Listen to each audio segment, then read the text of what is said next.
What is up, guys, and welcome here to the Daily Quest number 3, the new Heroes of the Storm show where, well, I guess we talk about Heroes of the Storm. We talk about competitive things, newbie things, you name it. That's the point of the show. It's kind of an educational series, and today we're talking about none other than Dibbles, the Lord of Terror. But before we talk about him, let's talk about my sweet new haircut. Lost like 14 pounds of hair. That's good. Now, okay, I have a confession to make. Before we even start any of this, I flat out did not believe that we'd start seeing Diablo in competitive play. In the most recent patch, Diablo had some changes to him, right? They didn't really buff the character a whole lot. They gave him a little bit more damage on his auto attack. They made some changes to Firestorm that were kind of a nerf in terms of the damage done on that and just the way that Firestorm works. But the thing they changed the most with Diablo is they changed the way that he just feels. They changed the fluidity on the hero. They made it so that Shadow Charge is consistent with the knockback. They made it so that his flip, I don't even know what the ability is called, Overpower, I think, is now very, very easy to combo together. It's more fluid. The fluidity of the hero is there. So he's a tank that has not been popular in the competitive meta ever. That has 2 stuns, 2 interrupts, a displacement, a stun, an interrupt. He can flip you behind and then shadow charge you into the towers, and then your team can blow them up. He's in theory, on paper, that kind of like power in a team fight has a lot of potential. We've never seen him because that lack of mobility. Well, Blizzard finally tweaked him. They finally made him, kind of how he's designed, I guess, and we've seen him play 3 times now in the ESL Major League, and he's 2-1. He's 2-1. And well, today we're going to take a look at one of those games and just kind of analyze the power of Diablo, what we can really expect from the hero moving forward, and what kind of variations we might be able to see out of the guy. Out of this hero, the Lord of Terror, of course. So let's just take a look at a build before we hop in. So this is a pretty darn standard Diablo build. This is almost what we saw last night, I believe. The replay, of course, we will be looking at, but just kind of running down through his talents that we see here. Soul Feast, Diablo's trait. Like, if you don't know anything about Diablo, his trait here, which apparently when you hover over doesn't tell me anything, rip, he uses his souls, he consumes his souls to revive. So he's the only hero that has a Resurgence-esque talent available, period, and that's his trait. So he has that get out of jail card. He has that respawn. Gathering souls is done by killing enemies. You kill an enemy, you get 1 soul. You kill a hero, you get 10 souls. So that's one thing. Resurgence was removed. That kind of helps make Diablo a little bit more viable because not every tank has Resurgence. So that's there. And this just gives you essentially another reward for having those souls. So for each soul, you gain additional 5 health and 0.1 health regeneration per second. So it's kind of like a regen master in that sense. It gives them a lot more tankiness. With that, you also typically want to go for amplified healing here. So level 4, amplified healing, generic talent, but that adds to the globes, that adds to all the healing received. Very nice, very simple, no surprises. Then battle momentum. That's not all that common to grab on a tank, but this gives him more mobility, and especially with both of his heroics, it reduces those cooldowns on that. So battle momentum, a nice talent to pick up. The other options, you can get a larger pool here on the souls. Yeah, that's nice. Siphon the Dead. That's an activatable heal that he can do. Also cool, but in the end, battle momentum seems to be the common pickup.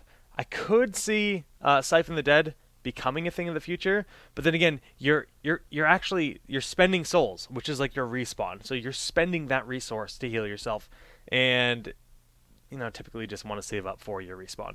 And then we're going to see Apocalypse. This is the global cast stun that summons under every single enemy hero. They can dodge it, but in the hectic team fights, you can do wombos with it. You can catch people off guard. It's got a lot of power. And the other thing about this, and why I think it's crazy that it did take Diablo so long to come into play, this is a guaranteed stop on Ravenous Spirit. You see Ravenous Spirit begin, you literally hit an Apocalypse, the Nazebo either is going to get stunned out of the Apocalypse, or excuse me, the Ravenous Spirit, or the Nazebo is going to cancel the Ravenous Spirit to try to get off the Apocalypse.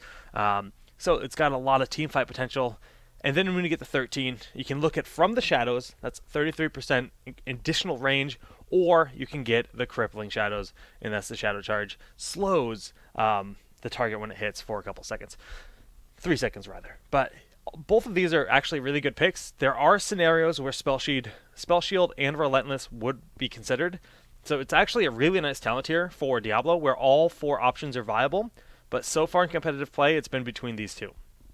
And then when we get to level 16, if you need to unveil stealthies like more consistently, Fire Devil might be something you consider. The damage around him, that's an aura.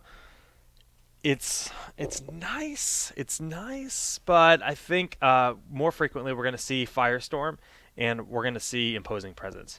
Again, continuous overpower, 2 charges of overpower. We haven't seen that in competitive play yet. Maybe it's going to become a thing. I don't see why not. It seems like a pretty strong, pretty cool talent. But as it stands, this has been the popularity for talents. And last but not least, he's a tank that has Storm Shield. That's not really a common thing. Typically, that's a support ability. And I think it's really kind of weird because you would think Diablo would have Hardened Shield, right? That's the new level 20 talent that gives the tanks that the big 75% reduction for 4 seconds from all incoming damage, and it's a powerful talent. He doesn't have it. He actually doesn't have any of the new level 20 talents, which is really peculiar.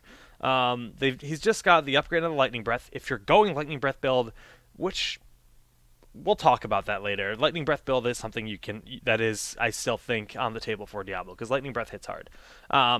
But if you're going Lightning Breath, you're going to go Hellstorm. But if you're going Apocalypse, you're not going to get Dying Breath, because Apocalypse casts, again, when you die. That's literally just like when you're killed, Apocalypse goes off, like, for free. It's kind of a crappy level 20 talent. It's something like, yay, my level 20 talent rewards me when I die. Woo! No. So Storm Shield is worth considering, but Bolt is terrifying because you bolt in front of them, and then you shadow charge them back, and you put them in this terrible position, and you can just blow them up. So this is the kind of thing that if you see an Azebo and you bolt on top of them, and you just blow them up, yeah, that's what you do. Jester, yes, this is Heroes Nexus. The callouts. The Heroes Fire guys come in and they're like, yo, why aren't you using our website? It's a good question, Jester. That is a good question. Okay, well, so that's really where Diablo stands talent-wise. Now, like I said, this is a guy that did get changed. They did kind of fix him, and we don't know if they're done with him. They might be making more changes. We have no idea because the game is still in beta. They've still been changing heroes pretty frequently. But as it stands, he's seeing some cool play. Now, the first time we saw him used in success was by ZPs on Evil Geniuses. And I wanted to do that show yesterday. I really wanted to pull up that replay and analyze that replay and talk about it. Hotfix went through, broke all my replays. Can't do it. Fortunately, last night we had Fury playing on Barrel Boys, bust out the Diablo. And that's the game we're going to be loading up here. So I'm going to get this audio rolling in Heroes of the Storm. And we're going to load up that replay. Is this the right one? Yes. Alright, so Diablo's a warrior. And really before we dive into this game, we're going to talk about the compositions. The game's loading, so bear with me. But we're going to sit down and we're going to look at the two teams. The draft, eventually I might try to incorporate the entire draft process into these kind of videos. I think that's probably a cool idea. Not going to happen today, unfortunately. And that is too loud for me. Let's just turn that down a little bit and get into the game and take a look at these drafts. So, Mr. Dibbles, being played by Curse Fury, is on a bit of a... This is a bit of a weird game because it's just... Oh, no, what am I thinking? I'm thinking of the other game, the last time we saw this. Okay, so looking at the comps, it's Dibbles Illidan. That's what I was thinking about. This is like a double divey style. Illidan has an ability to really get into the fights very quickly, dive on in, and Diablo has that. So the two of them in the front line, like, who do you want to deal with? Diablo's body blocking you, and Illidan's doing flips all over your face, and you're just taking a lot of damage. Meanwhile, you have Hammer in the back line, wailing away, and then the double support to keep you alive. Good luck killing these guys. Like, just good luck. So I think the idea on the enemy team is like, okay, well, we have to either blow up Illidan or Hammer, or maybe we try to kill one of the tanks, but it's going to be very difficult. On the other side of the map, though, we have, Brightwing is being forced out here. I'm pretty certain that Rhaegar was banned out in this game. Actually, I can tell you for sure Rhaegar was banned out, because otherwise we'd be seeing him in this game. But we got Zebo, Stitches, Cassadar, Brightwing, and Tychus. Now, the Brightwing is good because when Illidan does come in, you can polymorph that Illidan and try to deal with him. And they do have a lot of damage between the Odin out of Yuki on Tychus and Hakfu's Nazebo with the Ravenous Spirit. That's a lot of damage done. You can never count out the damage from a Tassadar, especially when he's in Archon form. But they're up against double healer with the Diablo in the front line. And we're just going to hop on in and take a look at this game here. So I'm not going to cast the full game or anything like that. We're actually going to just kind of speed forward and get to the action. Look at that skin, though. And they're doing some silly things, dancing around. Let the battle begin. So Cursed Hollow, the curses do spawn. Just some generic stuff about the map. The curses spawn anywhere between 2 minutes and 15 and 2 minutes and 50 seconds. So that's something you have to consider, something you have to think about. You can kind of use those kind of map mechanics to try to time out mercenary camps. If you have a hero like Illidan, you can potentially take the Giants before that 2-minute marker is hit, and then you have the Giant camp pushing during a curse, which is nice. And Johan, yes, there are pro games today. I'll tell you about that after this cast here. Now, pretty standard stuff, tri-lane bottom, yada yada yada. It's going to be tank fights. Fury dancing around. Actually, looks like he's doing work on Protojays. And just looking at the talents, we talked about this earlier. He's going the standard stuff. He's got Soul Feast. He's got Amplified Healing. And there's that flip. Just trying to put Protojays in a bad spot to apply more damage to him, because if he can get those flip shadow charges into the tower like this, he's just going to keep putting damage on. Now, yeah, the reverse hook can do the same thing. But, alright, time to slow things down as the first tribute spawning. And actually, it looks like this one's going to be given up. Speeding it forward again. Game progressing forward. Level 7 being picked up. And Fury is just continuing to do a good job. And look, the Amplified Healing. It does so much healing on him because he's got the 30% additional heal from Amplified. When you tap that well, you get... It's a big improvement in the efficiency of that ability. And he goes for battle momentum. So again, standard stuff. Illidan going for that Giant camp before the curse spawns. Or the tribute spawns. And here we're going to start to see that pre-10 potential of Diablo and his ability to just bully in a team fight. So hook onto blanks, and Diablo's just holding a shadow charge. He's like not using it yet. He's waiting for that moment. He doesn't see the hard initiation available. They know this is a rough choke point, and they just say, you know what? We don't have hammer. Brightwing can phase shift up. They decide, all right, not to initiate. Moving forward. Protecting his Giants. So the way these videos always work is the actual action, the actual information, comes a little bit later in the game because, especially as a warrior, you're typically going to be solo warrior versus solo warrior in the top lane. And there's not really a whole lot to talk about that. I mean, there's a little bit of fancy footwork, making sure you soak and trying to put them out of position, but neither team really has a Roman gank composition in this game, or style. Like sometimes you used to be able to see, Kerrigan Tyrande as a very frequent thing. Not so much. Kerrigan's fallen out of the meta. So this is the third tribute of the game, 1-for-1. And the tanks are in the front. Protégé's looking for the hook, and Fury's trying to make sure that he zones for his team. Accordingly, the hook will be whiffed, and this could be his cue to go in. And there, see, Ursadon, he's going to flip him. That's going to dimensional shift, but it's just applying aggression, forcing him to use that, and there goes out the Emerald Wind. And, all right, let's pause. Let's pause and take a look at the situation and the talents that are on the map. Emerald Wind was picked up. Why? Because they're scared of Illidan Diablo. They feel like they need to disengage that, and that's a smart thing to do. Looking at Diablo, though, they have this really powerful trio right here. If they can get off a big Divine Storm, they can chain that Divine Storm into an Apocalypse. And from that, Metamorphosis will go down on top, and you still have the hammer in the backline wailing away, and just ridiculous amount of healing and efficiency between the Malfurion, who is going a very heal-oriented build, as well as the Uther. There's another cool synergy here, though, that we are going to see later in this game, where we're seeing Elun's Grace. Now, Elun's Grace is increased range on all of Malfurion's abilities, every single one. Well, base abilities, at least.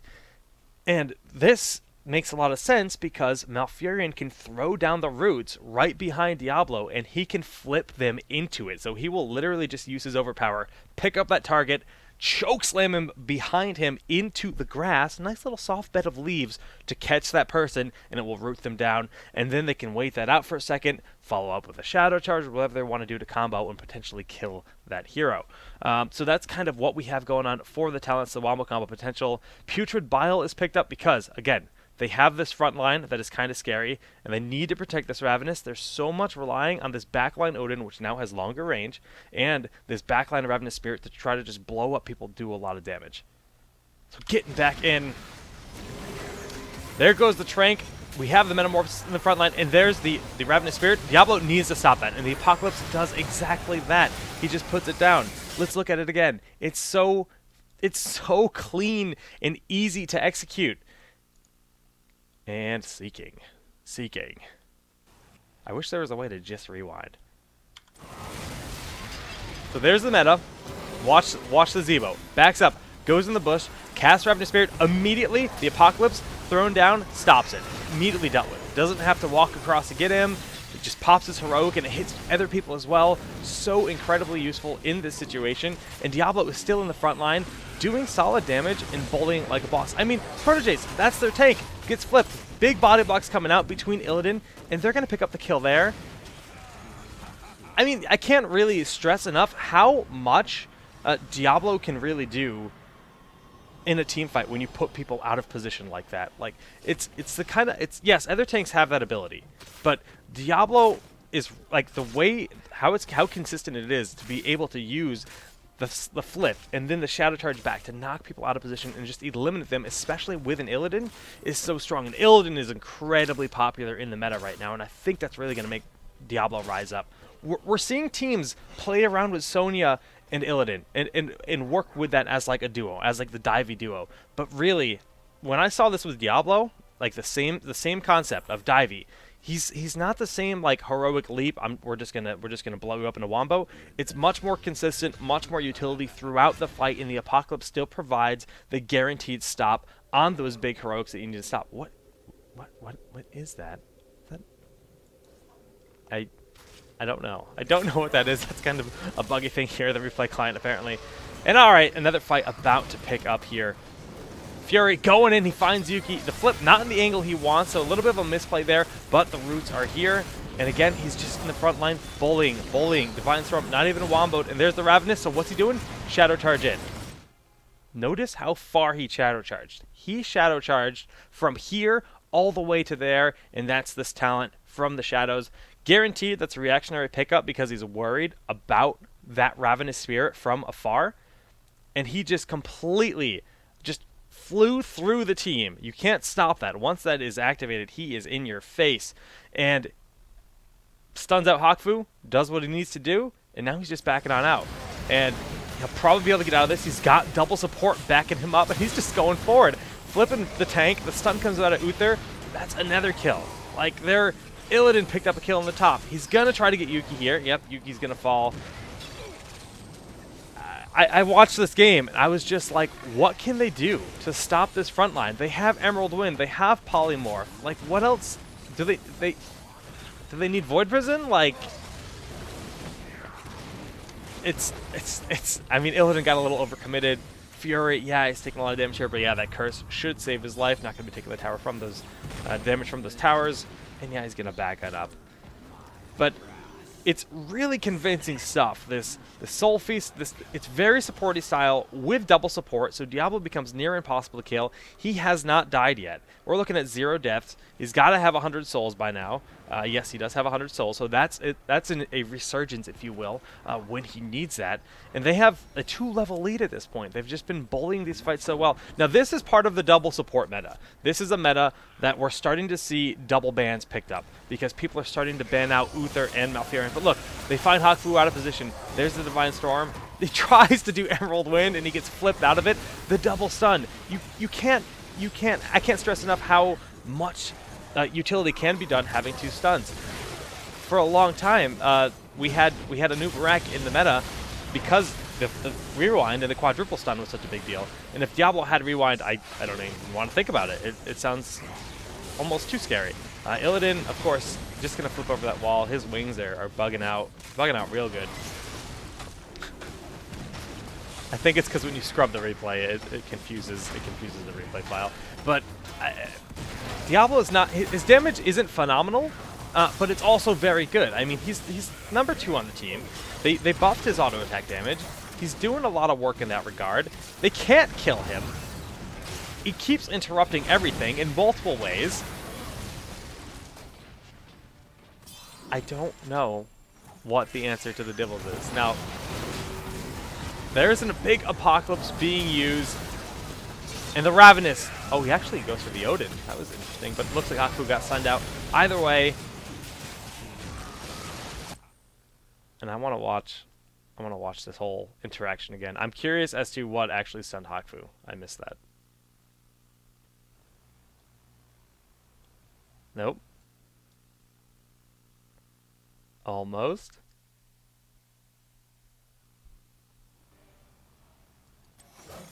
Alright, hook there. Diablo needs to get him out. Immediately throws down Apocalypse.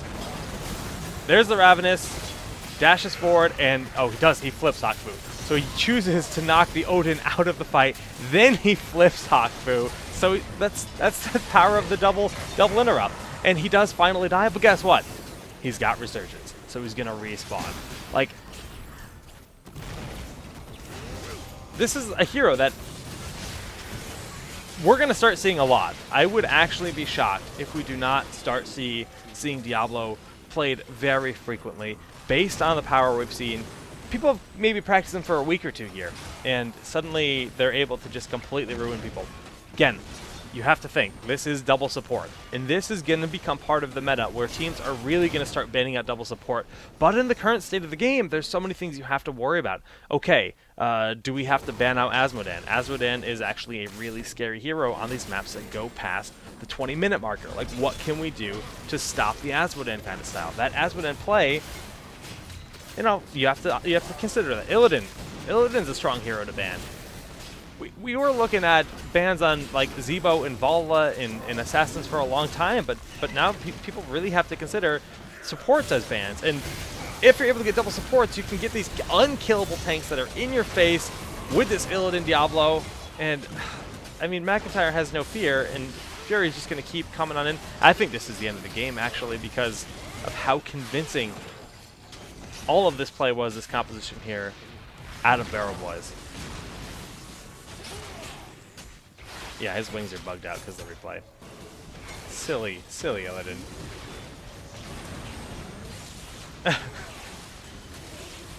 Now, double support can be pretty stale. It definitely can be pretty stale. But this game was actually pretty aggressive. I mean, they had a sizable number of kills. We're looking at a 19-kill game to 2 on the other side. Very aggressive, fighting over those tributes time and time again. And why is Tassadar never banned if he's always picked? You know, that's a question in the chat right now, and that's actually a really good question. The thing is Tassadar is incredibly solid, but he's also not something that you're worried about that's really going to change a fight. Now, he's incredibly well-rounded. He's got the vision, he's got the damage, he's got the heals, and he fits super well in the meta, Tassadar, but there's nothing that really warrants a ban on him. It's just he's just kind of in a weird spot. It's just like, okay, well, it'd be more impactful to ban. Tassadar doesn't really signal a like specific strategy, whereas other heroes like Rhaegar provide the ancestral healing, and Illidan can provide a very aggressive, divey kind of style. Tassadar fits in anything at all, so it doesn't really. There's no like strategic value to banning him out because it doesn't change anything in terms of like the draft, because he's too well-rounded. But that kind of answers that. But yeah, back to the point on Diablo. I mean, this is definitely going to be like the shortest episode of this show ever. He's got a lot of power, and I kind of want to just sit here in theory craft, like, what's going to be the way to stop him? Because he's going to be rising in the meta. He's going to be increasing in popularity. There's no doubt about that. But what can we see to end up stopping him? And I kind of want to see new picks. Now, something that hasn't happened at all in the meta. If diving is going to be a thing, well, what happened when diving became a thing back in the... If we just kind of rewind here in the Heroes of the Storm history, Tempo Storm, formerly Symbiote Gaming, developed a Bloodlust composition. They developed the composition that really focuses around, they have the Odin for Tychus, they have the Archon for Tassadar, and they get Bloodlust, and maybe, the rest of their comp wasn't like super, didn't really matter too much. They could have Arthas as their tank, they could have Sonya, something weird like that. They would throw Raynor in there as a ranged assassin, and they'd get Rhaegar with Bloodlust. Lower on healing, but they don't have the ancestral, but they do have the Bloodlust, and of course Bloodlust is attack and move speed. And they were, for a couple weeks, they were just absolutely dominating everybody with this style. They were just rolling over people. And what ended up happening is Brightwing would be picked up, and teams would just say, "Okay, you're going to use Bloodlust. We're going to Emerald Wind." Right? That's our response. Well, now we're seeing this Diablo Illidan in the front line with a lot of support and sustain behind it, and they're just hard engaging. Diablo flips in, or Diablo dives in, flips someone back. Illidan's in your face with Metamorphosis, and they're finding that target and they're blowing it up. Maybe we need to see Falstad with Mighty Gust. Maybe we need to see something that shuts it out so the team can kind of regroup and balance. The big issue with that is they still need to find picks. They still need to find a way to kill the enemy team, and actually fight over those tributes, because they have the double supports. They're going to out-sustain anything. So that's kind of the inherent problem here. Like, the way everything is pointing right now is you have to ban out supports. You just have to ban out supports. And if you first ban a support, and they don't first ban a support, well, then you have to first pick a support too. It's like a really weird situation. It's all because of this aggression, the amount of sustain you get available there. But I'm hoping that we start to see teams experiment with stuff like Mighty Gust, with more things like Maw, and Void Prison going to be a big thing to use. Just things that can have the disengage available to stop this kind of aggressive, sustainable play. I don't know. It's cool though. It's cool to see the meta shifting so quickly. And Diablo, a hero that I didn't think we'd see this soon, showing some real potential in this game here. Now, I wish I had the other replay to show, but of course it is broken in ripperoni and cheese, so we cannot do that, unfortunately. So this is going to be a very short daily quest. And that's going to do it for this episode here on Diablo. Now, again, guys, shoot me your replays. I think I have a graphic to show. Yeah. Shoot me your replays at that email address. Next week we do a show called Wonky Wednesday, which is a little bit more elaborate, where it's more about sitting down and teaching. Not teaching, excuse me. Wonky Wednesdays is just looking at really stupid stuff. Like, we're just seeing weird playstyles that don't make sense in the competitive scene to see if you guys can make it work. I want to watch your replays, I want to commentate them, and I want to see the potential that you can pull out of things like Damage Lily, which is next week's episode. So if you guys have stuff for Damage Lily, send me videos. In the future, we're going to be doing one on Falstad's Mighty Gust. That's going to be another episode happening in the future. So you got stuff for Mighty Gust. You want to play with Falstad, try that out. We're going to do a different style Nova as well.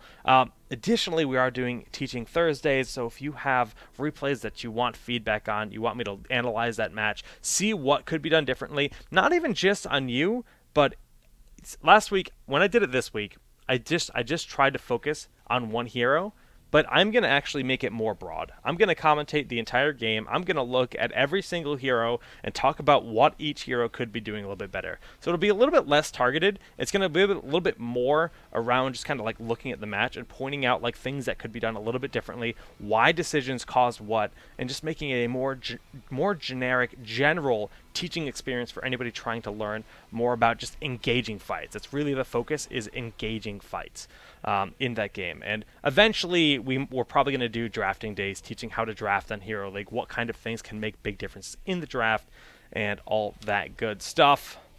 But I think that's going to do it for a nice quick here episode of the Daily Quest. I'm going to switch over. I'm going to play some Hero League. I'm trying to hit rank 1, so we're going to resume that grind to rank 1. So feel free to stay tuned for that. And tonight, over on dingit.tv/solidjakegg, I'm streaming the Dingit qualifier matches. That's happening in just 3.5 hours from now. The Dingit matches will be happening. And tonight's Dingit matches, well, it's going to be Cloud9 Maelstrom. They're playing against... They changed their team name. I have to pull it up. Dun dun dun dun dun. It's going to be Lunatic Esports. That's previously Vivid Gaming. They're the new team that just entered the ESL Major League. So Maelstrom is facing Lunatic, and then after that is going to be Tuark Iliad versus ESV Wildfire. Again, that's over on Dingit.tv tonight. There's a thread over on Reddit to get all the details. And all the teams that qualify for that, currently it's Heroes Hype and Tempo Storm. It's basically 4 weeks of qualifiers, and once you qualify, that's going to be an 8-team bracket. They're playing for $1,600, so it's a good chunk of change they're playing for there. And of course, that bracket is going to be happening between March 13th and March 14th here. Whew. All right, guys, going to switch on over to a normal stream and just play some games. So I will be back in just a sec.